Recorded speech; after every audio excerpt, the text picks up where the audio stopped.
মায়ানমারের রাখাইন রাজ্যে অবৈধভাবে পাচারকালে প্রায় ৮ লক্ষ টাকা মূল্যের 291 বস্তা ইউরিয়া সার ও ৯,০৭২ পিস রয়্যাল টাইগার সহ ৬ জন পাচারকারীকে আটক করেছে কোস্টগার্ড।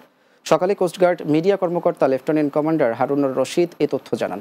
তিনি বলেন, গোপন সংবাদের ভিত্তিতে কক্সবাজারের নাজিরার টেকের সমুদ্র এলাকায় একটি বিশেষ অভিযান পরিচালনা করে কোস্টগার্ড।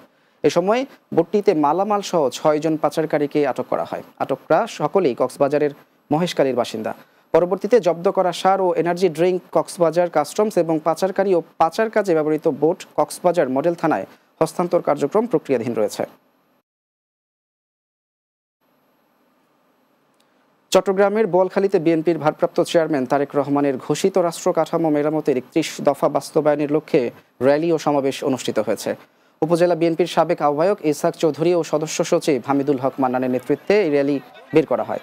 র্যালিটি গোমন্দরী আদর্শ উচ্চ বিদ্যালয়, আদর্শ সরকারি প্রাথমিক বিদ্যালয় থেকে বের হয়ে উপজেলার প্রধান সড়ক প্রদক্ষিণ করে।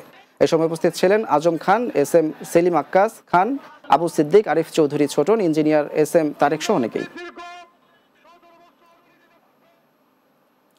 চট্টগ্রাম জেলার সীতাকুণ্ডের জনপ্রিয় পর্যটন কেন্দ্র সহস্রধারা ঝর্ণা সংলগ্ন লেকে গোসল করতে নেমে মোহাম্মদ তাসিন আনোয়ার নামে এক যুবকের মৃত্যু হয়েছে।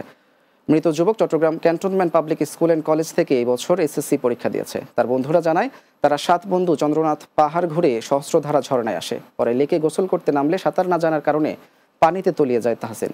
খবর পেয়ে স্থানীয়রা ও সীতাকুণ্ড ফায়ার সার্ভিস প্রায় আধা ঘন্টা চেষ্টার পর তার মরদেহ উদ্ধার করে। স্থানীয় প্রশাসন ও পুলিশ পর্যটকদের নিরাপত্তায় আরও সতর্ক হওয়ার অনুরোধ জানিয়েছে।